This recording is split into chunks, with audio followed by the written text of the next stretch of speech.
ओम यज्ञोपवीतिमिति मंत्रस्य परमेष्ठे ऋषिः लिंगोक्ता देवताः त्रिष्टुप्छन्दः यज्ञोपवीतधारणे विनियोगः।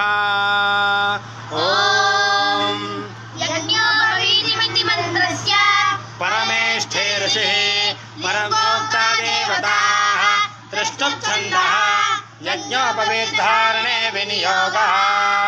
ओम यज्ञोपवीतिमिति मंत्रस्य परमेष्ठे ऋषिः लिंगोक्ता देवताः त्रिष्टुप्छन्दः यज्ञोपवीतधारणे विनियोगः। ओम यज्ञोपवीतं परमं पवित्रं प्रजापतेर्यत् सहजं पुरस्तात् आयुष्यमग्र्यं प्रतिमुञ्च शुभ्रं यज्ञोपवीतं बलमस्तु तेजः।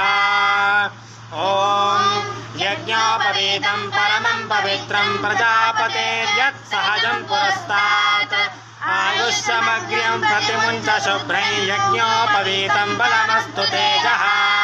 यज्ञोपवीतं परमं पवित्रं आयुष्यमग्र्यं प्रतिमुञ्च शुभ्रं यज्ञोपवीतं बलमस्तु तेजः। यज्ञोपवीतं परमं पवित्रं प्रजापतेर्यत् सहजं पुरस्तात् आयुष्यमग्र्यं प्रतिमुञ्च शुभ्रं